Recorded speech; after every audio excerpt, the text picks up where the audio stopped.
La medicina actual se tiene que basar sin duda en tres pilares desde mi punto de vista: conocimiento, infraestructura y tecnología. La inteligencia artificial diagnostica con mayor certeza que un grupo de radiólogos expertos ciertos nódulos pulmonares. No es que sepa medicina, es que sabe diagnosticar patrones a través de las imágenes, ¿no? El robot y la inteligencia artificial va a democratizar la medicina. Eso va a hacer que la medicina esté al alcance de un abanico de población mucho más amplia y más barata. Va a llegar el momento en que el robot ya no va a necesitar al cirujano. El cirujano lo que va a hacer es dictar una bitácora quirúrgica para que el robot la desempeñe por sí solo. Esto es Equilibrio Empresarial. Hablaremos de técnicas de motivación y consejos para tener una mejor salud física y mental. Yo soy José Antonio Rivera y podrás encontrarme en mis redes sociales como José Antonio Rivera B. Sígueme porque juntos la vamos a romper. Hola, muy buenos días a todos. Bienvenidos a Equilibrio Empresarial. Hoy tenemos un tema increíblemente revolucionario y estamos a unos tiempos perfectos para empezar a hablar sobre la implementación de la inteligencia artificial en medicina. Es un campo que en teoría es nuevo, pero lleva una evolución desde hace muchísimo tiempo atrás. Me di la tarea de investigar un poquito sobre los raíces de la inteligencia artificial antes de entrar al tema de la aplicación médica. Y bueno, lo traigo aquí en el iPad para que evidentemente no se me olvide nada de los puntos, porque son unos conceptos padrísimos. Estamos hablando que los primeros conceptos de inteligencia artificial fueron en 1940 y principios de 1950. Alan Turing y la máquina Turing en la década de los 40 desarrolló el concepto de la primera máquina Turing y propuso la idea de que las máquinas podrían realizar cualquier cálculo computable si se les proporciona el algoritmo adecuado. Y en este mismo año se inventa el término de la cibernética. Durante este periodo, la cibernética, una disciplina interdisciplinaria que estudia los sistemas de control y comunicación en máquinas y seres vivos, sentó las bases para el desarrollo de la inteligencia artificial. De igual forma, la fundación de la inteligencia artificial como campo de investigación fue en la década de los 50. Conferencia de Dartmouth en 1956 es el primer referente donde se genera la inteligencia artificial como un ramo de la computación. En los primeros éxitos y limitaciones fueron hasta la década de los 60s y 70s, donde se inventan los sistemas de resolución de problemas, una de las cualidades para poderse llamar inteligencia artificial. Se desarrolla programas como el General Problem Solver, que es el GPS diseñado para imitar el proceso humano de la resolución de problemas, y la IA simbólica, que los investigadores se enfocaron en la IA simbólica, que utiliza símbolos y reglas para representar y manipular el conocimiento. Ejemplos incluyen los sistemas expertos. En invierno de la IA, que es en 1970 y en 1980, fue la crisis y el retroceso. Y el resurgimiento fue hasta la década de los 90. Ahora, la IA moderna y de aprendizaje profundo se inventa en los años 2000 hasta la época presente. Esta fase se le conoce como el Deep Learning, el avance de las técnicas de aprendizaje profundo que utilizan las redes neuronales profundas y ha permitido grandes avances en las áreas como el reconocimiento de voz, la visión por computadora y el procesamiento del lenguaje natural, que este es el principio de la inteligencia artificial como hoy la conocemos. Si se dan cuenta, ChatGPT, o mínimo el primero que tuvimos nosotros acceso, es simplemente un proceso de lenguaje natural del ser humano y una comprensión del mismo. El proceso de lenguaje natural, NLP, aunque la IA no comenzó específicamente como un programa de lenguaje, el procesamiento del lenguaje natural ha surgido como una aplicación clave en la IA moderna, con modelos avanzados como el GPT-3 y BERT. Entonces, bueno, estas bases eran importantes para aprender un poquito del tema histórico y ahora sí nos vamos a adelantar y para esto trajimos un invitado especial, el doctor José Manuel Mier de la Ciudad de México. Doctor, aquí siempre hay una condición que es que los invitados se presentan solos. Por favor, platícanos, queremos saber de ti, de quién eres, dónde vives, de dónde eres, por dónde has pasado en tu carrera profesional, en tu carrera como estudiante y también como persona. Claro. Bueno, mil gracias, José Antonio. La verdad es un placer estar aquí platicando. He tenido la oportunidad de seguir tu podcast y la verdad es que hay temas tremendamente interesantes. He visto colegas con temas muy de vanguardia, muy del día y te agradezco la oportunidad de estar aquí. Mira, yo soy cirujano de tórax. Yo hice la carrera de medicina en la Universidad de Anáhuac. Luego hice cirugía general en el Hospital Español, me titulé por la UNAM. Y después hice cirugía de tórax en Madrid. En Madrid también, a la vez de hacer la especialidad de tórax, hice el doctorado en medicina y cirugía en la Universidad de Alcalá de Henares, allá donde se entregan los premios Cervantes. Cuando acabé la especialidad, conseguí una beca y me fui a Boston. Estuve en Boston haciendo una maestría en tráquea y vía aérea y por fin conseguí mi primer trabajo en el Hospital Clínico de Barcelona, allá por el año 2006. En Barcelona estuve hasta el año 2000, casi hasta finales del 2012, cuando fue el Instituto Nacional de Enfermedades Respiratorias aquí en México, que me repatrió a México para implementar los programas de cirugía de mínima invasión en el INER, comprar las torres, el instrumental, etcétera, y empezar a promover las primeras cirugías de mínima invasión en México. Tuvimos la oportunidad de hacer la primer lobectomía, la primer neumonectomía, el primer tumor de mediastino por mínima invasión. Y bueno, pues fue una etapa bonita que duró 4 años. Posterior a eso, arrancamos la cirugía robótica, tanto en la medicina pública mexicana como en la privada. La primer cirugía robótica de tórax en México la realizamos en un medio privado en junio del 2017 y unos meses después la pudimos hacer en el Hospital Regional del Estado de México. Operamos un tumor de mediastino. Fueron las 2 primeras veces que arrancamos esto de la cirugía robótica. A mí siempre me ha gustado mucho la vanguardia. Creo que la medicina de mínima invasión es lo de hoy, que la cirugía robótica es lo de hoy, que a las personas, a nuestros pacientes, no les debemos de ofrecer menos que la máxima vanguardia que hay, porque a veces la gente cree que esto es muy caro, que está inalcanzable, pero quiero que sepan que ya en México la cirugía robótica es real, tanto en la medicina pública como en la privada. Entonces, este ha sido un poco mi recorrido en este tema. Hoy en día, pues, la medicina está viva. Lo que aprendimos hace 20 y tantos años en la carrera, hoy pues nos sirve de bases, pero sin duda ha evolucionado y lo que aprendimos entonces no es lo que debemos de ofrecerle hoy a los pacientes. Y en esta constante renovación de conocimiento, pues es que estamos hoy en esto de la inteligencia artificial, ¿no? Oye, doctor, platícame un poquito porque aquí nos escuchan de todos lados y de todas las profesiones. Sí. Platícame qué es un cirujano de tórax. Bueno, los cirujanos de tórax esencialmente nos dedicamos a tratar las patologías que están intratorácicas, es decir, de los órganos intratorácicos. Mayoritariamente lo que hacemos es patología oncológica y dentro de la oncología el cáncer de pulmón. El cáncer de pulmón hoy en día representa el 18% de toda la mortalidad por cáncer en el mundo. Entonces, mayoritariamente es lo que atendemos, cáncer de pulmón.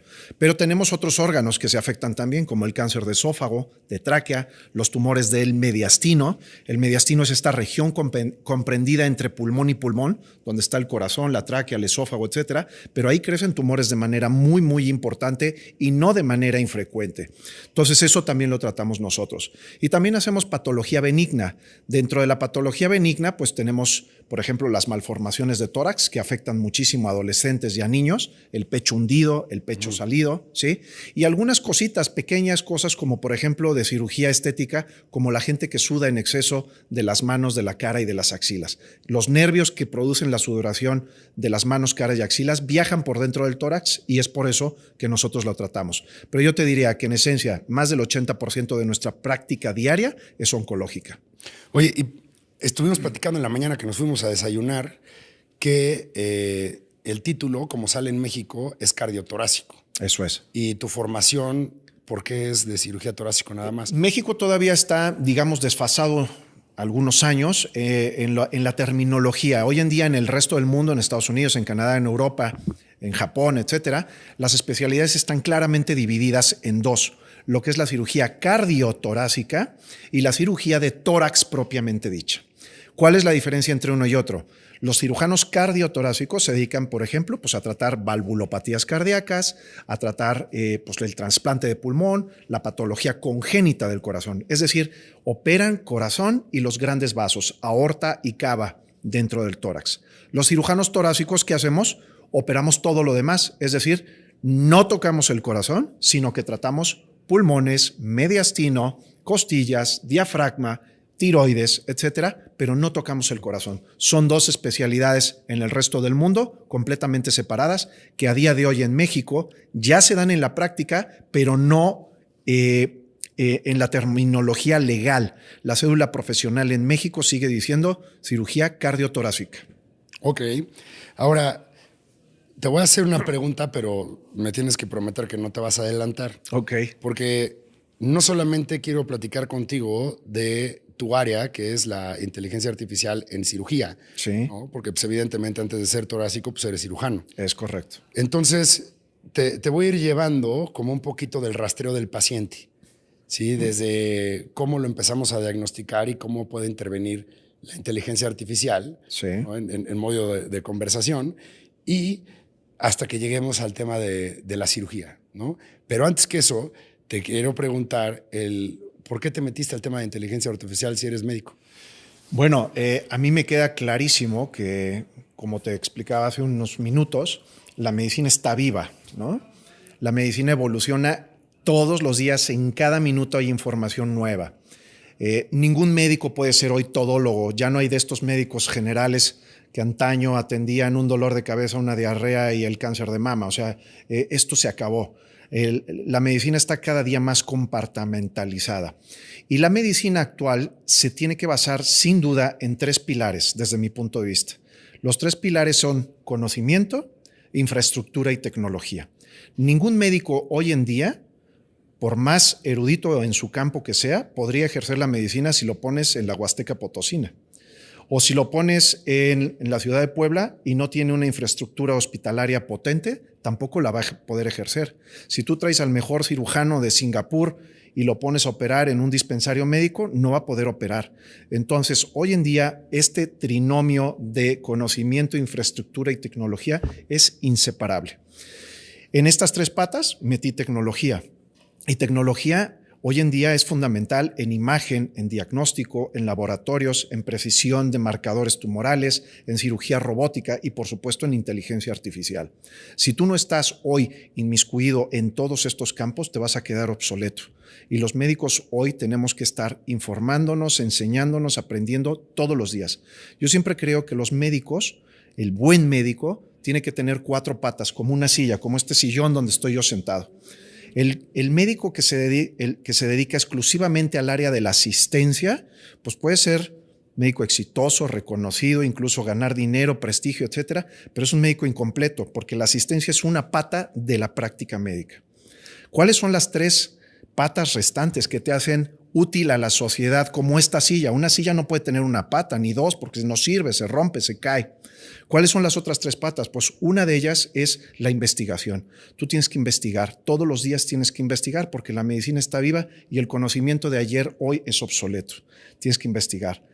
La 3er pata es la enseñanza. Esto que tú investigas se lo tienes que transmitir a los médicos que vienen, a tu comunidad médica, a tus pacientes, a tu familia, a tu núcleo cercano. Tienes que transmitirles este conocimiento. Y entonces ahí ya tenemos 3 patas, asistencia, docencia e investigación. La 4ª pata del gran médico es la asistencia, la labor social. Si tú como médico investigas, enseñas, asistes y además haces obra social, entonces creo que eres un médico útil a la sociedad como este sillón que tiene 4 patas y es muy sólido. Pues mejor no lo pudiste haber explicado, doctor. Seguro que tampoco tienen que ser locutores de radio o algo así, con facilidad de hablar. Yo creo que todos tenemos en la sociedad, todos somos como un engrane de un gran reloj, de una gran maquinaria.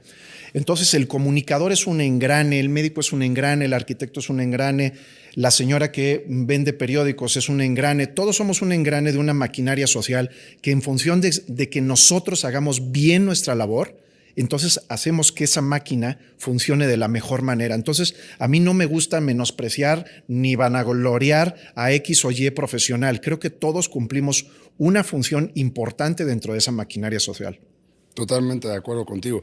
Dicen que un buen líder primero tiene que tener un buen mensaje y luego saber comunicarlo Y tercero, conocer sus canales de cómo comunicarlo, ¿no? Totalmente de acuerdo. Eso es, las personas que andan comunicando 100 cosas diferentes, pues no están jalando. Totalmente de acuerdo. Ahora, entrando al tema, doctor, otra vez de inteligencia artificial, ¿qué has visto? Porque evidentemente lo has estado investigando, vi que tienes más de 60 participaciones en temas de investigación, que participas en diferentes revistas como lo es Forbes y como lo son ya otras más científicamente dedicadas a la medicina.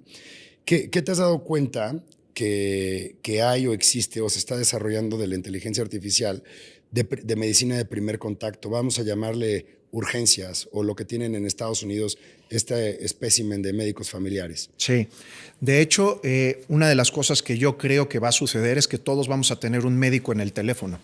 Todo el mundo va a tener un médico general en su teléfono y que lo vamos a gestionar nosotros mismos. ¿Cómo? Pues a través de inteligencia artificial. Tú vas a tener una aplicación en tu teléfono donde por comandos de voz incluso tú le vas a poder hablar a tu teléfono y decirle, ¿sabes qué? Hoy me siento mal, siento taquicardia, me duele la cabeza, estoy mareado, no comí bien, me veo pálido, etcétera. El mismo aparato, a través de sensores infrarrojos y de otro tipo de tecnologías, va a poder tomar tu presión, tu frecuencia cardíaca, va a poder revisar tus pupilas, va a poder tomar la temperatura de tu piel y entonces a través de eso te va a emitir un diagnóstico que a través de esta inteligencia artificial puede ser incluso muy, muy, muy certero. Y de manera preventiva te puede decir, oye, ojo, porque a lo mejor este mareo, este dolor de pecho, esta fatiga, etcétera, a lo mejor puede ser un problema cardíaco. Yo te recomendaría que acudieras a un servicio de urgencias lo antes posible. Eso es medicina preventiva, eso es cuidar, educar al paciente en la salud. Porque como hablábamos antes fuera de cámaras, yo creo que lo más importante del futuro de la medicina es cuidar el bienestar del sujeto sano, no enfocarnos en su enfermedad. A mí me encanta, ahora estuve en el Congreso de la Asociación Americana de Cáncer en Chicago y hablaban mucho de las medicinas nuevas, hablaban de las quimioterapias más potentes, de la inversión que se está haciendo en investigación, etcétera. Pero yo me levanté en un foro y dije, a ver, señores, el cáncer, dentro de la génesis del cáncer, el factor causante más poderoso del cáncer es el tabaquismo. ¿Por qué no tenemos un área, una sala dedicada exclusivamente a dejar de fumar, a prevenir el tabaquismo? Si no hubiera cigarros, este foro no tendría motivo de ser, porque prácticamente todos los cánceres se asocian al tabaquismo. Mejor, ¿por qué no nos enfocamos en tanto dinero en inversión para tratamientos y quimioterapias? ¿Por qué no invertimos una parte de eso en prevención de tabaco, en educación en las escuelas para que los niños no fumen? Para que esos niños, cuando sean adultos, no desarrollen cáncer. No nos enfoquemos en la quimioterapia. Enfoquémonos en cómo se previenen los cánceres. Creo que por ahí es donde viene la educación en el futuro. Y eso lo vamos a tener en el teléfono. Tú vas a poder platicar con un asistente, así como hoy le pides a Alexa que te cargue música, tú vas a poder platicar con tu Alexa médica y decirle, oye, ¿cómo puedo bajar de peso? ¿Cómo me puedo alimentar mejor? Y a lo mejor, en vez de que tú tengas que ir a un nutriólogo, te va a decir, te va a contestar con preguntas y te va a decir, ¿cuáles son tus hábitos alimenticios? ¿De qué región del país eres? ¿Cuáles son tus costumbres ancestrales en tu familia? Porque pues, no es lo mismo ponerle una dieta a un libanés que a un español, que a un argentino. No le puedes mandar la misma dieta a todos, se las tienes que adecuar. Entonces, esa inteligencia artificial se va a adaptar a ti. Va a decir, oye, pues es que tú, que eres de origen judío, pues a lo mejor necesitarías este alimento dentro de tu dieta para que no te choque tanto con tus costumbres. Entonces, toda esa medicina preventiva la vamos a traer en el teléfono, sin duda. Ahora, lo que ya es una realidad es lo que estamos viendo en temas de diagnóstico en primer contacto con los médicos, ¿no? Sí. Vamos a llamarle sistemas de apoyo. Sí. Apenas estuve grabando con Eric, que le mando saludos, y en temas de mercadotecnia, que de eso se trató, de cómo estaba funcionando el blockchain, la inteligencia artificial y todos estos nuevos fenómenos de tecnología que están ligados entre sí. En temas de mercadotecnia, él me decía, bueno, en mi campo sí está funcionando como apoyo, ¿no? Y yo creo que es la fase en que ahorita está la medicina. El doctor en el teléfono del futuro muy cercano, que coincido contigo, evidentemente emitirá recomendaciones a un profesional de la salud en su primera etapa, ¿no? evidentemente por la legislación que actualmente tenemos.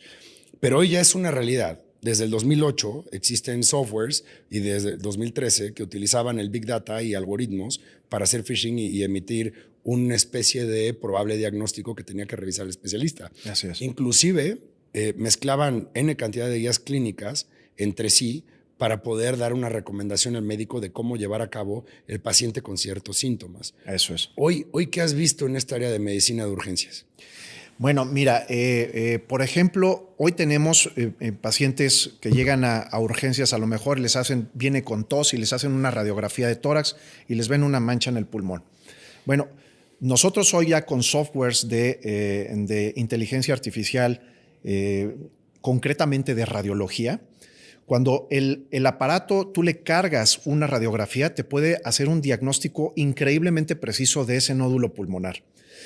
Inclusive hay ya estudios que ya han corrido, que ya están publicados, por ejemplo, en Nature, en la revista Nature, en el área médica de Nature, hay publicados artículos donde la inteligencia artificial diagnostica con mayor certeza que un grupo de radiólogos expertos ciertos nódulos pulmonares. Y te pueden decir con más del 95% de certeza si ese nódulo es benigno o es maligno.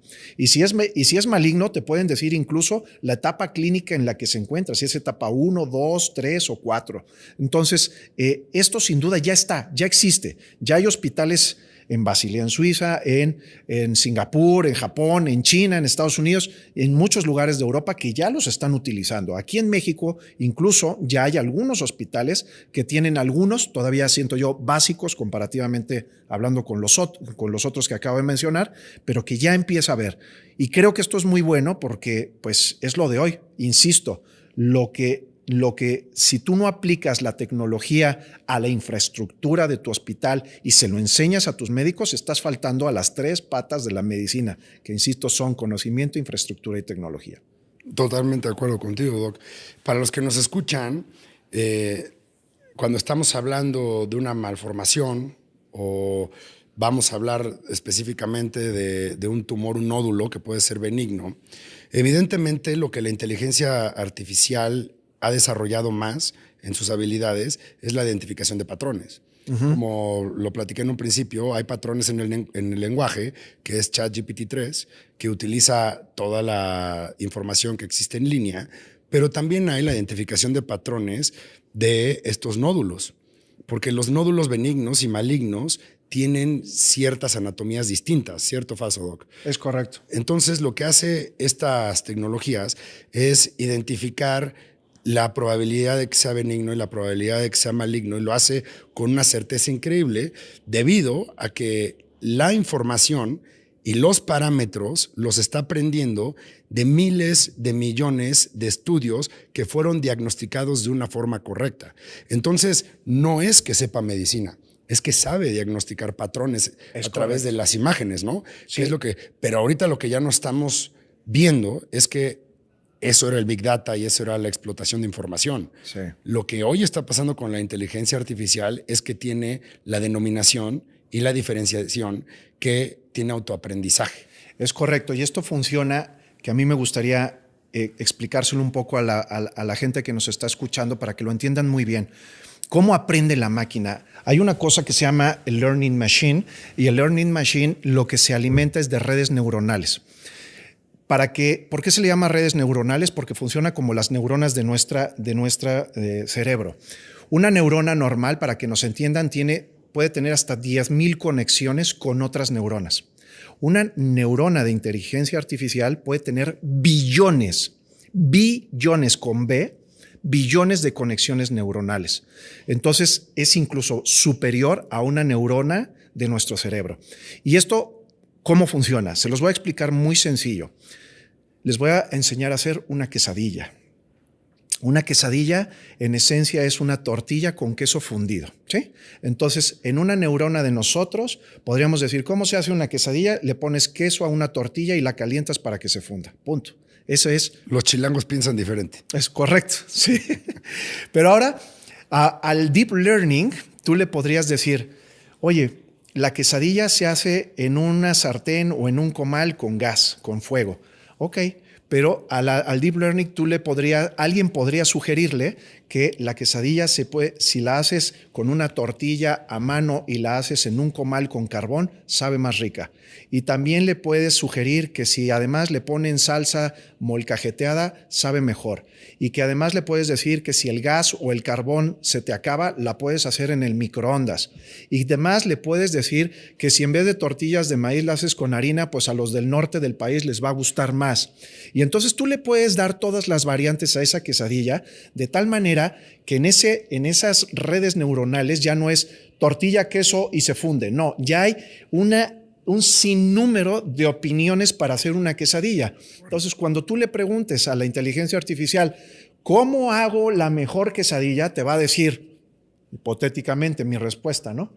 Pues mira, la mejor quesadilla se hace con una tortilla a mano hecha en un comal, calentada con carbón y le pones una salsita molcajeteada y esa es la mejor quesadilla, ¿sí? Esa es la respuesta que te podría dar la inteligencia artificial. Esto que es tan simplón, tan tonto este ejemplo, es para todo. Yo le puedo decir, oye, ¿cómo se opera un nódulo en el pulmón? Pues un cirujano me podría decir, pues un nódulo en el pulmón se opera a través de 3 hoyitos en el tórax y entonces metes una engrapadora y quitas el nódulo.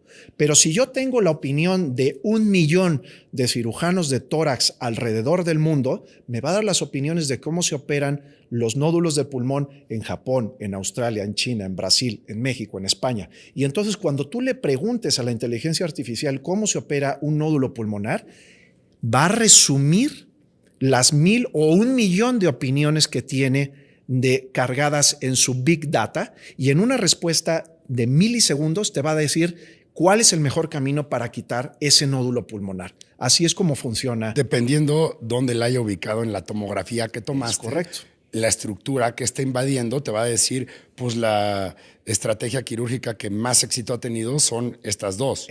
Con estas correcto. Diferencias, ¿no? Así es, así es. Y evidentemente para el aprendizaje médico, pues imagínate mandarle un video y decirle, razona cómo estuvo mi estrategia quirúrgica. Y lo que tú decías, hiciste 58 movimientos que te hicieron perder media hora de quirófano. Eso es. Hiciste gastar tanto económicamente extra al paciente. Sí. Y la inteligencia artificial te podría decir y sugerir, haz estos movimientos a través del robot. Así es. Esto nos va a enseñar la inteligencia artificial. Si yo estoy haciendo movimientos arriba, abajo, a un lado, al otro, el robot, por ejemplo, está registrando cuántos movimientos a un lado, al otro, para arriba, para abajo, en círculos estoy haciendo. Entonces, con inteligencia artificial nos va a decir, oye, pues ¿sabes qué? Te sobraron la mitad de los movimientos. Podías haber optimizado tu cirugía haciéndolo así, así, así, así. Y entonces, cuando tú acabes la cirugía, unos minutos después, tú puedes leer tu cirugía, tu cinética de movimientos y puedes aprender y decir, caramba, pues tienes razón, yo podía haber hecho esto y esto. Esa cinética de movimientos la vas a poder utilizar para enseñar a otros alumnos, por ejemplo, decirles, mira, esto se optimiza el movimiento de esta y de esta y de esta manera.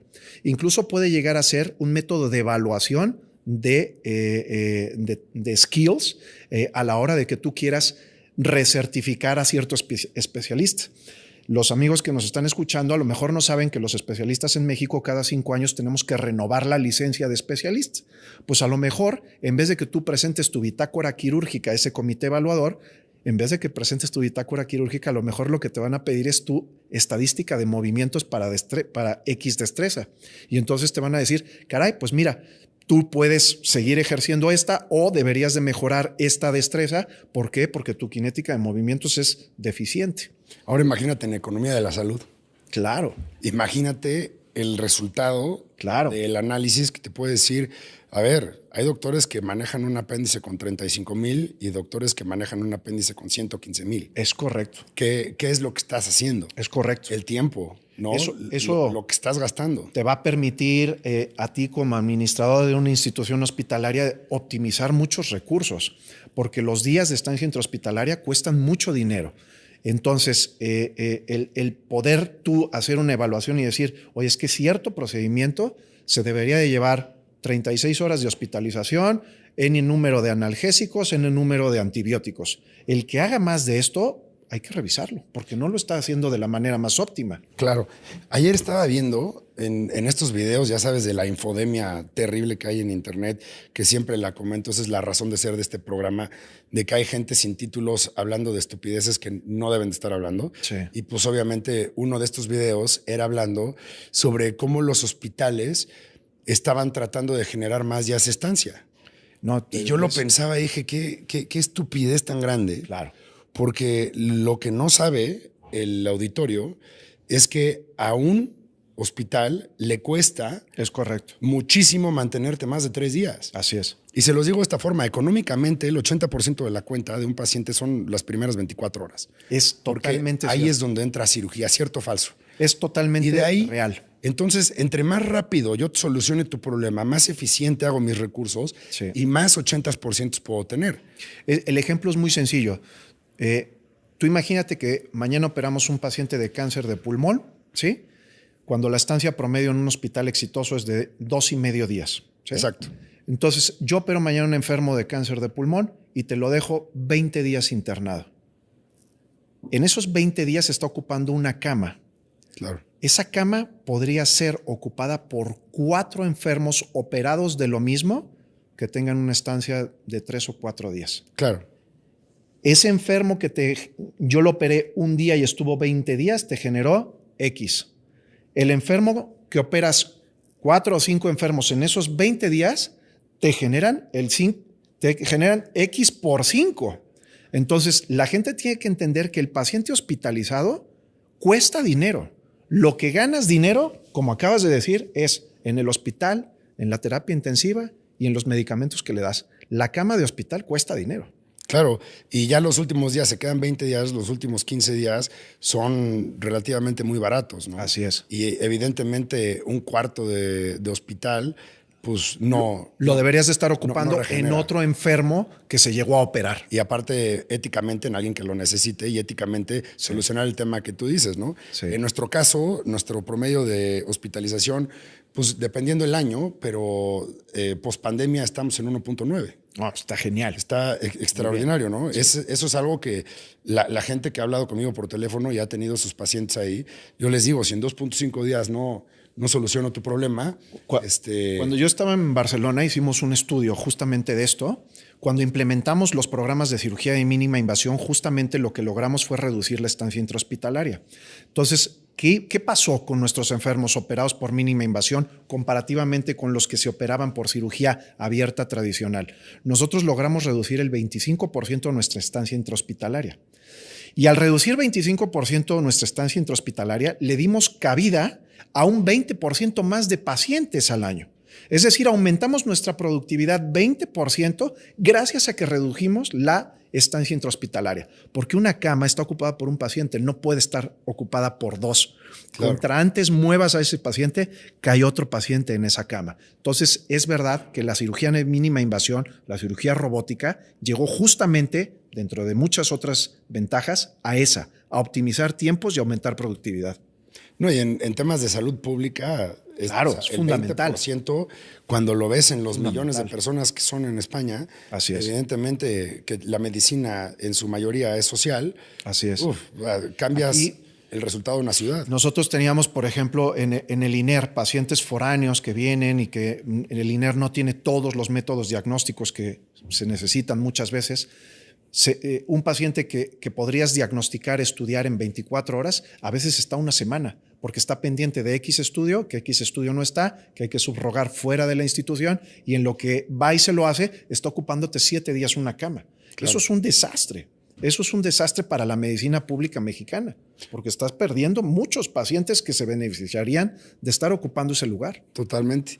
Ahorita regresando al tema de la inteligencia artificial, a mí me tocó ver, veo que en tu formación también estuvo la Universidad de Harvard. Sí. Y a nosotros nos dio clases una señora de MIT que se dedicaba específicamente en oncología a las detecciones de los accidentes genómicos que podía llegar a tener, ¿no? En el tema de la medicina personalizada. Sí. Pero nos enseñó dentro de su presentación, como lo dije en un principio, que como la inteligencia artificial nació aprendiendo sobre los parámetros y descubriendo en base a 1000 opciones diferentes, ver los patrones que hay en común, pues empezaron a desarrollarlo primero en lenguaje.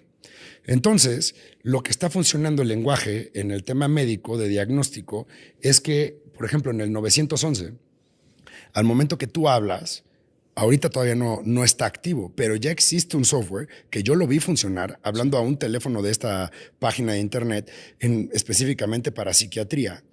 Cuando habla, el paciente detecta el tono de voz. Y cuando detecta el tono de voz, ve el nivel de urgencia y el nivel que psiquiátrico puede estar encuadrado según los niveles que psiquiátricamente te vayan encuadrando y miden la gravedad de tu situación. Y entonces priorizan como si fuera un triage según tu tono de voz. Correcto. Y entonces esto lo van a empezar a poner en los sistemas de llamado de emergencia. Eso es una. Y dos, ahorita haciendo memoria de esto, el día de antier salió una publicación en la revista, en una revista médica de Estados Unidos, donde menciona que este mismo sistema ahora ya está diagnosticando las probabilidades de un paciente con Alzheimer en etapa temprana. Pues es una maravilla. O sea, yo creo que lo que vamos a ver en los siguientes años es una revolución brutal. O sea, nuestra generación, mi generación, que todavía fuimos de los antiguos, de los analógicos y ahora pasamos a lo digital y nos ha parecido que esto pasó en 2 días y en realidad ha pasado en 50 años. Creo que en los siguientes 5, 6, 8 años vamos a ver una revolución impresionante. O sea, estamos a 3, 2, 1 de que la inteligencia artificial entre en todos los campos. En el médico, en el de seguridad, en todos los lados va a entrar la inteligencia artificial. Tanto para bien como para mal. Efectivamente. El otro día en un foro justo me preguntaban, oye doctor, ¿y qué opinas de las implicaciones bioéticas en este campo? Y le digo, mira, es que el problema es que la bioética y la legislación va por detrás. ¿Por qué? Porque siempre se legisla y se hacen los lineamientos bioéticos cuando las cosas ya existen. Tú no puedes legislar ni sacar reglamentos bioéticos de algo que todavía no conoces. Y le puse el ejemplo, mira, cuando salió el terrorismo cibernético, ¿sí? Pues no había leyes, había un vacío legal gigante. ¿Por qué? Porque no se podía legislar de algo que no había antes. Ahora estamos en ese punto.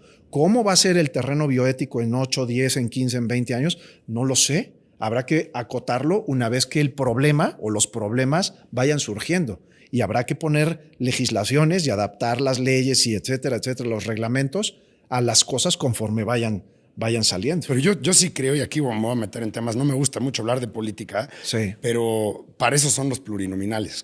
Pues sí. O sea, el curul plurinominal es para que haya especialistas de la materia y los partidos políticos lo ocupen no para poner a sus primos o para poner al político que llevó la campaña.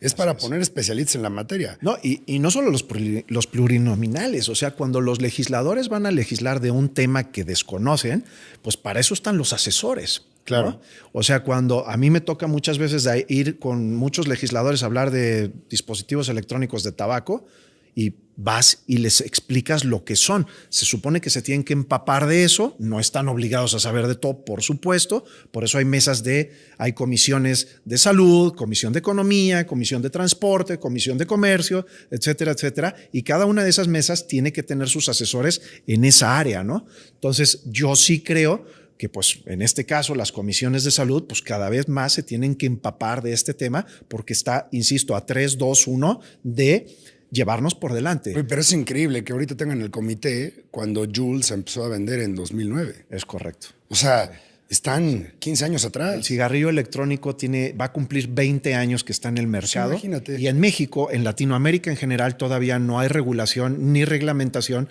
para este tema. A mí me tocó en un avión echarme uno. Así es. Sí. O sea, no cigarro, obviamente, porque no. Así es. Yo nací cuando se prohibió. Mira, yo cuando vemos esto de la inteligencia artificial, le digo a la gente, miren, es que empápense, porque esto es un tsunami. La inteligencia artificial es un tsunami y está aquí acercándose.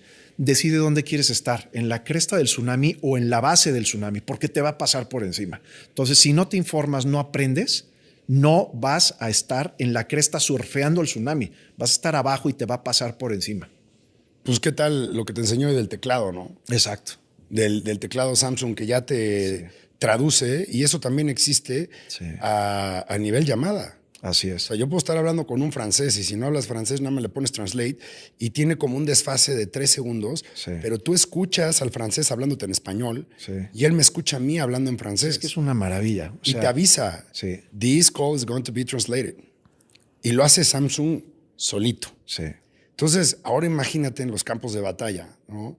Yo les decía en el episodio que grabé con Eric a la audiencia, es que tú no conozcas, porque tengo amigos que me dicen, es que tú eres muy tecnológico. Y digo, no. O sea, yo cambié de Apple a Samsung no porque me haya gustado el teléfono más, es para obligarme.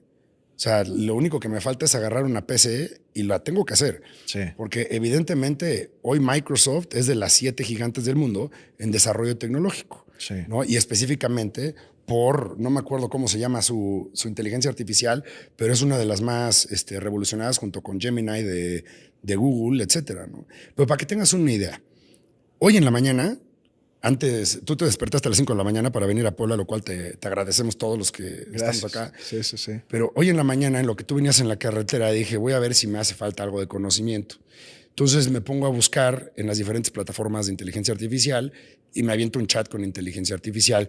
Y en la inteligencia artificial me menciona que hay un video sobre, porque hay dos cosas que hoy están de moda, ¿no? Elon Musk y el CEO de NVIDIA. Y dije, y hice una pregunta a Google, ¿por qué el CEO de NVIDIA es tan relevante para la inteligencia artificial? Y resulta que este cuate crea el primer procesador que da pie a la inteligencia artificial en el 2009.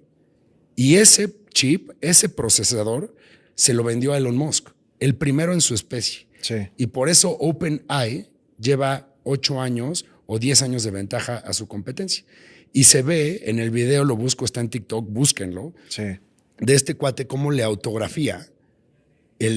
Parece como una PC, es un chip enorme Sí, sí, sí. del tamaño de este sillón, ¿no? Un poquito más delgado, y él se lo autografía a Elon Musk y le pone de no sé quién, porque no sabe cómo se llama el CEO de NVIDIA, Sí. para Elon Musk, ¿no? Suerte con tu nuevo proyecto de OpenAI. Y se lo manda. Y este cuate va por él, se lo lleva y funda la primera empresa de inteligencia artificial. Ahora, ¿dónde ha estado Elon Musk si no es haciendo contratos con el gobierno en los últimos 20 años? Así es. O sea, ese cuate fue asesor de Obama en el primer término de inteligencia artificial. Entonces, hay alguien en el país preocupándose. En el nuestro no. Sí, la verdad es que yo creo que nuestro país tiene grandes problemas que solucionar, problemas muy urgentes, ¿sí? Problemas de educación, problemas de seguridad, problemas de alimentación, tiene problemas muy serios y desafortunadamente estos problemas, estas cosas que ya están aquí, que ya están en otros países, ya están en boga de todos, se quedan en el tintero porque hay urgencias básicas tremendas, ¿no? Yo creo que ese es el gran problema de México y de Latinoamérica, ¿no? Y del mundo. Y del mundo. Y por eso es que muchas cosas llegan tan tarde a México. Hablando, por ejemplo, de esto del cigarro electrónico, México sigue con una prohibición y Latinoamérica sin ninguna regulación para estos dispositivos electrónicos, cuando, por ejemplo, Reino Unido, Nueva Zelanda, Suecia, etcétera, tienen más de 15 años con estos dispositivos regulados y ya empiezan a ver los frutos. Te pongo un ejemplo. Por ejemplo, la Unión Europea tiene un 27% de fumadores adultos. En promedio, el país que más tiene es Polonia, donde fuma el 36%, y Suecia, donde fuma el 5%. ¿Por qué Suecia fuma el 5%? Porque metieron dispositivos electrónicos hace 15 años. Y hoy en día ya ven los frutos de esto. El país que menos cáncer de pulmón y EPOC tiene de la tierra es Suecia, porque ya no fuman. Eso que ya ocurrió en Suecia hace 15 años, en México ni siquiera está regulado. Oye, pero ¿qué no se supone que son más adictivos? ¿El qué? ¿El vape? No, a ver, lo que es adictivo tanto en el cigarro como en los vapes es la nicotina. Correcto. Y depende de la concentración que tienen. La nicotina no causa cáncer, la nicotina no mata, simplemente te causa la adicción a ese producto. Cuando tú examinas lo que se genera por la combustión del cigarrillo, el cigarrillo, cuando tú fumas, emite un humo y ese humo lleva 7,000 sustancias sólidas tóxicas para el organismo. El vaporizador tiene 95% menos de esas sustancias. Entonces, pues es... El vaporizador regulado. Regulado, claro, el regulado. Porque aquí tenemos el problema que al no ser regulado son mercado negro. Aquí hay un y mercado. Sepa Dios que hay. Ese es el grandísimo problema, que en México al no haber regulación, los productos son de dudosa procedencia, los líquidos con los que se alimentan estos dispositivos no sabemos cómo los hicieron, entonces son un peligro para la salud. ¿Por qué? Porque no hay regulación y además pues está abriendo un campo al mercado negro que lo vende indiscriminadamente y al no haber regulación no hay supervisión y por lo tanto se lo están vendiendo a menores de edad, cosa que en los países donde está regulado no ocurre. Entonces es un desastre. Aquí en Puebla hay vending machines. Claro. Que la gente se da cuenta y sabe que existe, pero nadie los frena. Eso yo te diría que tiene una explicación muy sencilla. Una vending machine de cigarros electrónicos genera $20,000 en promedio mensuales. Wow. Tú dices, ¿cómo puede ser que una vending machine venda dispositivos electrónicos si están prohibidos por Cofepris? ¿Por qué no viene Cofepris, precinta esa máquina y decomisa el producto? Pues porque ahí hay un negocio que alguien se está llevando. $20,000 mensuales es mucho dinero. Sí. Ese negocio pues, se lo han dado al crimen organizado. Totalmente. El crimen organizado es los que hoy importan y distribuyen los cigarros electrónicos en México. ¿Por qué? Porque no hay regulación. Y de entrada los vapes empezaron para la marihuana, ¿no? Hace los muchos vapes, años. El vape en esencia se inventa en China hace 20 años y se inventa con un noble propósito, que era el de migrar a los fumadores adultos a un dispositivo menos malo. Ese es el cómo nace el dispositivo electrónico y como hoy se aplica en los países donde está regulado. Reino Unido, que es el pionero en la regulación de dispositivos electrónicos, ha disminuido su tasa de fumadores del 27% hace 20 años a un 6-7% actualmente. Nueva Zelanda, que lo implementó hace más de 10 años, va a ser el primer país de la Tierra en 2030 donde ya no se vendan cigarrillos. Así de importante está siendo el avance de los cigarros electrónicos en contra del tabaco. Eso nos va a llegar a Latinoamérica en 10 o 15 años más. ¿Por qué? Porque vamos tarde en todo. Y este es un ejemplo de lo que nos va a pasar en inteligencia artificial. Igual, los quirófanos inteligentes que ya hay en Singapur, en China, en Basilea, en Suiza, etcétera, etcétera, van a tardar 15 años en llegar a México, muy probablemente. Claro. Sí, en Estados Unidos hay veces que te cuesta trabajo verlos. Así es. No están en todos lados, ¿no? Así es. Y uno pensaría que en Miami, ¿no? Están en pueblitos como Naples, donde hay viejitos, donde están patrocinando la lana de los hospitales. Así es. La gente retirada, ¿no? Casualmente es algo en común que ahorita platicaste que también pasaba en Barcelona, ¿no? Sí. Oye, y regresando a esto, ahora, ¿cómo te imaginas tú tu planeación quirúrgica en el 2030? Bueno, es muy sencillo. Todo va por cirugía robótica y por inteligencia artificial. Ponía el ejemplo antes de que un tumor, ese tumor en tu tomografía se lo vas a cargar al software del robot. El robot te va a dar una imagen tridimensional en realidad mixta, es decir, no solo te va a girar el tumor así en todas las posiciones, sino que además en la pantalla tú vas a poder ver el cuerpo real del sujeto, del paciente que estás operando, y al lado el modelo en realidad mixta. Y cuando tú estés operando el robot y viendo cómo estás manipulando los tejidos dentro del paciente, vas a poder ver también las estructuras en 4D en el modelo de realidad mixta. Eso va a prevenir muchísimos accidentes, va a hacer la cirugía mucho más segura. Y todavía más allá, esto con la cinética de movimientos que mencionábamos antes, va a llegar el momento en que el robot ya no va a necesitar al cirujano. El cirujano lo que va a hacer es dictar una bitácora quirúrgica para que el robot la desempeñe por sí solo. Esto es importante que la gente sepa que el robot Da Vinci que tenemos hoy no es un robot, es un testigo. ¿Testigo por qué? Porque reproduce mis movimientos, pero no opera por sí solo, no piensa y no decide. El robot del futuro sí va a pensar y va a decidir cómo hacer las cosas, porque los instrumentos van a tener, por ejemplo, transductores ultrasónicos en la punta. Y si yo le digo al robot, córtame por aquí derecho, va a poder tener la capacidad de decir, ojo, no, esto no lo debería de cortar porque es una arteria. Entonces se va a detener, eso es inteligencia artificial.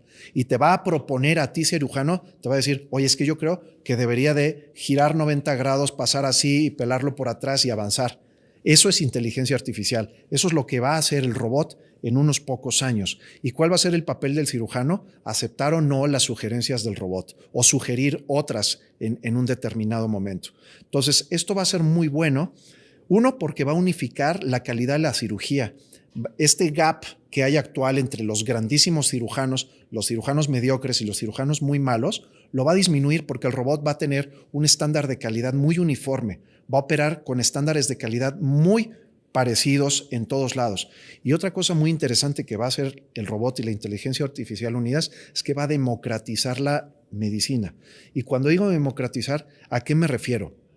Hoy en día los robots están en algunos centros públicos y privados con una gran cantidad de ingresos que se pueden permitir comprar un robot y tener una plantilla muy amplia de cirujanos que lo van a utilizar. Pero hoy en día esto no beneficia a los rincones más perdidos del país. O sea, alguien en la Huasteca Potosina no se beneficia de este robot, ni en la Sierra de Guerrero, ni en Oaxaca, ni en la Sierra de Tarahumara en Chihuahua. Esto no pasa. En cambio, en unos años, cuando el robot opere por sí solo, tú no puedes poner un hospital de tercer nivel en la Sierra de Guerrero. No la puedes poner, no puedes tener 70 especialistas en la Sierra de Guerrero para operar. Acapulco no lo ha podido hacer. Exacto, pero sí van a poder comprar un robot. Claro. Y ese robot, a través de inteligencia artificial y con unos cuantos enfermeros que se lo pongan encima al paciente, ¿sí? Van a poder operar a ese sujeto a través de una supervisión, a lo mejor de un cirujano que esté en la Ciudad de México o en Monterrey.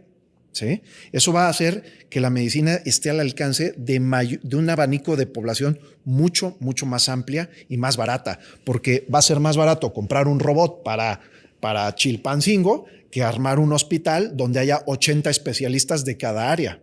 ¿Sí? Claro. Tú vas a tener un grupo de gente que sabe manejar el robot, que lo sabe poner encima del paciente, ¿sí? Y sin necesidad de 80 especialistas vas a tener un cuate en Guadalajara, en Monterrey, en México, supervisando y dictando la bitácora quirúrgica. Entonces, eso va a ser una realidad. Y es increíble porque parte de lo que me llevó a cambiar a Samsung era evidentemente el uso de la inteligencia artificial. Y no necesita internet. Eso es una falsedad. Sí. O sea, ya tienes a Gemini todo el tiempo, que es de Google, porque ya son partners. Y si desconectas del internet, tienes el 70% de capacidad. Pero eso es hoy. Sí. ¿No? Y técnicamente es cuando tú editas una imagen, digamos que nos tomamos una foto así como estamos y eliminamos los ¿cómo se llama? Sí, los micrófonos. Los micrófonos, que ahorita te enseño cómo lo hace, para que tú vuelvas a salir completo. La inteligencia artificial se imagina lo que hay detrás del micrófono o lo sabe. Exacto. ¿Sí? Y para eso, esa función es la única que necesitas inteligencia artificial conectada en internet. Todo lo demás lo tiene precargado. Entonces ahora imagínate, si eso es del tamaño de 7 pulgadas, ahora imagínate lo que no va a ser un robot de 1 tonelada adentro de un hospital. O sea, eso es... Vienen cosas increíbles y sin duda creo que son cosas muy, muy, muy positivas para la población en general. Ahora, vamos a hacer, para cerrar, siempre me meto a las preguntas más buscadas en internet sobre los temas de los que hablamos, ¿no? Okay. Y se pone bueno porque son preguntas que a lo mejor no te harías tú, sí, o ya sabes las respuestas y se vale no saberlas porque, mira, fíjate, ya hablamos de muchísimas. Hablamos de planeación quirúrgica, hablamos de la asistencia robótica, que evidentemente es algo que se están cuestionando, me imagino que el área médica, del diagnóstico y toma de decisiones, ya lo logramos, monitorización y evaluación postoperatoria. Está bueno, ¿no? Ya hay inteligencia artificial, claro. Ya hay programas en cirugía de tórax que te previenen de acuerdo a la cirugía que le vas a practicar al paciente y a las características clínicas de tu paciente, te dan un porcentaje con más del 90% de precisión de qué complicaciones va a desarrollar. Te dice, este paciente 90% va a ser una neumonía, una arritmia cardíaca de este estilo. Y eso, claro, es una gran ventaja porque dices, oye, me va a hacer una arritmia letal cardíaca, caramba, pues ya te voy a tener los medicamentos aquí, voy a traer al cardiólogo para que me la prevenga, etcétera. Entonces ya tienes ahí una herramienta valiosísima. O si te dice, es que este paciente va a hacer una trombosis de las piernas porque tiene un problema venoso que no has diagnosticado y que después de operado, como lo vas a tener acostado 2 días, se va a trombosar una pierna. Bueno, pues ponle anticoagulante o prevénlo, ¿no? Entonces ya hay programas que te previenen las complicaciones posoperatorias. ¿Sabes dónde yo veo una maravilla? Que cuando te haces una resonancia magnética, obviamente la resonancia, para los que no saben, pues dura 45 minutos a 1 hora y otras de 1 hora y media. Sí. Y es este tubo que se escucha con un sonido así de horrible, ¿no? Y evidentemente es por zonas, por el tamaño del espacio, ¿no? Y el tiempo que tarda. Pero la tomografía, que yo creo que si no tuviera radiación sería el artefacto favorito de la medicina. Pero cada día trae menos. Cada día trae menos. Sí. La tomografía te puede escanear de pies a cabeza en 2 minutos y medio. Así es. Si eres fregón y tienes un buen técnico radiólogo. Es correcto. Entonces, en 2 minutos y medio yo puedo tener el 100% de tu cuerpo y si utilizo contraste, en media hora. En 3D. Así es. Ahora imagínate lo que significa esto en una hoja o en 3 hojas de resumen al doctor de todo lo que encontró. O sea, tú fuiste por un angiotac para ver las arterias del corazón, para sacar el score de calcio. Sí. Y resulta que ya sabes que tienes 3 piedras en el riñón que van a bajar en 1 mes y medio y que están compuestas de cristal, ¿no? Así es. Sí. O que tienes 2 de cristal y 1 de calcio. O como Así es. sea. O te va a hacer un rastreo de calcio en tus coronarias y te dice, pues ahorita estás a todo dar, pero es probable que en 6, 8 meses una coronaria se te tape y te dé un infarto. Exacto. O sea, volvemos a la esencia del principio de la conversación. Hay que cuidar la salud, no tratar la enfermedad. Claro. Entonces, con estos métodos de detección temprana, aplicándoles inteligencia artificial, podemos lograr que la gente viva más y mejor calidad de vida. Pues qué es lo que técnicamente hace el score de calcio, ¿no? Es decir, oye, pues se te están tapando y ojo aquí. Exactamente. O sea, tienes que mejorar tu calidad de vida, dejar el cigarro y ahí empieza Sí. todo. Y ¿sabes qué otra me gusta? Que lo hablamos, pero lo hablamos en el desayuno y por eso no lo íbamos a sacar en el tema. Ajá. La simulación.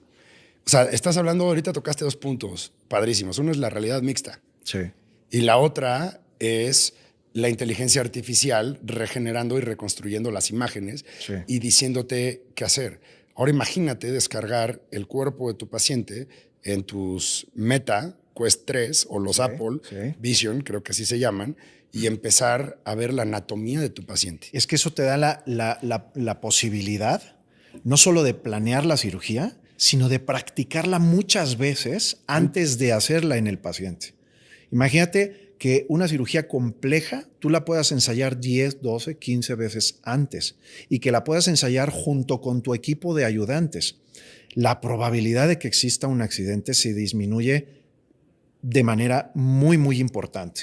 Aparte de que eso le da mucha seguridad al paciente, te va a dar una expertise gigante a ti y además la capacidad de enseñar a otros para que cuando esos otros que son más novatos lleguen a un paciente, traigan a lo mejor no muchos enfermos operados, pero sí muchas horas de simulador, claro. Que es lo que, por ejemplo, hoy piden las grandes aerolíneas para contratar un piloto.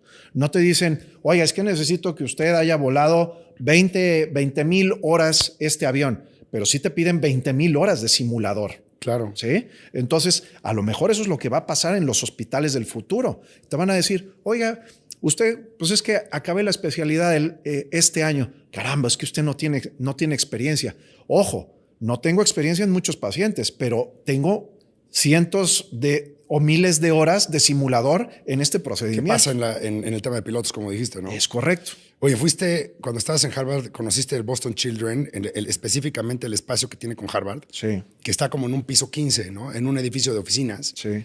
Y es toda la simulación. Que hoy en día, por ejemplo, el Boston Children, si van a operar un tumor de los que hablabas, que están entre las áreas del pulmón y la tráquea, no sé qué más haya por ahí, y el corazón, son tumores que tú extraes. Muy complejos. Que son muy complejos. Y en un niño, ¿no? O sea, pediátrico, pues aumenta la complejidad por el tamaño del tórax, ¿no? Es correcto. Entonces, estos cuates utilizan la inteligencia artificial para replicar con la tomografía el tumor y ese tumor lo imprimen en la 3D. Cavidad de un dummy, en un robot. Es correcto. Y ese robot está conectado a una computadora donde está tu profesor. Así es. Entonces tú llegas como cirujano y tú tienes ese paciente. Y el profesor de mayor experiencia está en la computadora manejando el robot. Así es. Entonces, según tus movimientos que vas haciendo y según lo que vas cortando, el doctor, el mayor, le dice qué hacer. Es al correcto. Robot. Y te lo empiezan a complicar. Y eso, insisto, democratiza la medicina. Claro. Porque ahora imagínate que tú tienes un tumor muy complicado en un hospital en Tampico, ¿sí? Y tienes un cirujano poco entrenado en esta área, pero lo tienes sentado en el visor de un robot. Y en París está el máximo experto en ese tipo de tumores, sentado en un visor, coacheándole la cirugía. Claro. En tiempo real. Le puede decir por aquí, por allá, por aquí no, mete este instrumento, usa el otro, ¿sí? Eso no tienes que traer al cirujano de París a Tampico. Le tienes que pagar 2 horas de asistencia telemática y tú puedes operar ahí. Eso, y le puedes pasar el mando. Claro, eso puede...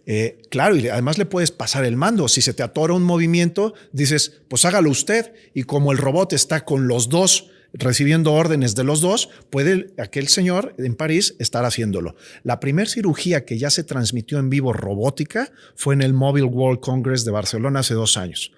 Un cirujano general del Clinic de Barcelona, que se llama Antonio De Lassi, operó un colon en un paciente que estaba en Nueva York, en tiempo real, gracias al 5G y gracias a... Tú sabes el inicio de Da Vinci, que fue en la Guerra Fría. No es cierto, en la Guerra del Golfo Pérsico. Sí. Donde en los barcos no había militares médicos. Entonces había un médico general y el torácico estaba en Nueva York. Así es. Y desde Nueva York con el internet, ¿qué fue el Golfo Pérsico? En los 90s, 80s, sepa Dios, ¿no? Así es. Pero bueno, en ese entonces, con ese internet de gubernamental, que así también empezó el internet, podía operar un doctor a kilómetros de distancia en un buque. Es correcto. Y la medicina de guerra tradicionalmente ha dado algunos de los mayores avances científicos. Por ejemplo, ya hoy en las guerras, en Afganistán en concreto, por ejemplo, un soldado caído herido podía, a través de un dispositivo que traía encima, solicitar el apoyo de un dron. Y el dron le traía, por ejemplo, materiales hemostáticos, o sea, para que dejara de sangrar. Y él solito se lo podía aplicar, ¿sí? Por ejemplo, podían pedir, si iban 2 o 3, podían pedir un dron que le trajera un desfibrilador automático y descargar, darle desfibrilación a un sujeto en el campo de batalla. Que hoy es una realidad. Sin necesidad de que llegara una ambulancia o lo que fuera. Se podía desfibrilar, se puede desfibrilar. Y te da las indicaciones dónde poner los parches, todo, es a correcto. Cualquier hijo de vecina. Así es. Oye, doctor, ya vamos a terminar, ya llegamos al final. Me gustaría que, aprovechando tus conocimientos sobre el vape, nos des un minuto de cuáles son las precauciones, o mejor dicho, de lo que quieras transmitir de todo lo que has aprendido para los chavos que lo están haciendo con singular alegría y en lugar de alejarse del cigarro, están agarrando una adicción a los 16 años. Es correcto. Número 1, el vape se inventa y se debe de utilizar en fumadores adultos que no quieren o no pueden dejar de fumar. Eso es lo más importante. Número 2, no está recomendado ni estará nunca recomendado para menores de edad. Número 3, si van a consumir vapes, en México están prohibidos, pero se venden, intenten que el vape, el producto que consuman, traiga el sello de un agente regulador importante. Es decir, o FDA o CE. Lo ideal en México es que trajera COFEPRIS, pero debido a que está prohibido, entonces no hay regulación por COFEPRIS. Pero si los van a comprar, que los hay en mercados, en tiendas de vapeo y en la calle incluso los venden, chequen que traigan o FDA o CE para que garanticen que lo que están consumiendo pasó por una serie de filtros, de regulaciones y que es seguro para el consumo. Tienen que saber que hoy en día el cigarrillo electrónico es el método más eficaz para abandonar el tabaco, más que los parches, que los chicles, que el tratamiento farmacológico o que la psicoterapia. Desafortunadamente en México, al estar prohibidos, no hay regulación y por lo tanto no los podemos emplear.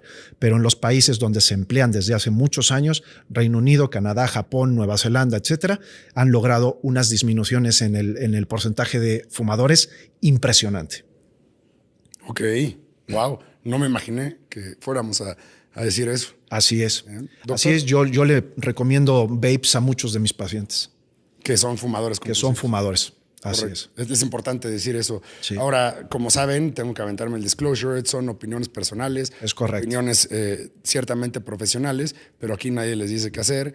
tomen su propio criterio y ahora sí que el consumo de estos aparatos es responsabilidad de quien lo decide, ¿no? Es correcto, son dispositivos de libre consumo y pues como cualquier cosa de libre consumo, lo que necesita la gente es información y después tomar su propia decisión. Doctor, ¿algo que quieras agregar antes de cerrar el micrófono? Pues nada, que me encanta estar aquí, que te agradezco el espacio, que me parece esto genial, esta iniciativa es increíblemente buena porque uno, insisto, dentro de las áreas de un médico, pues el poder transmitir el conocimiento bien a sus subordinados o bien a una comunidad a la que pertenece, creo que es un compromiso importante.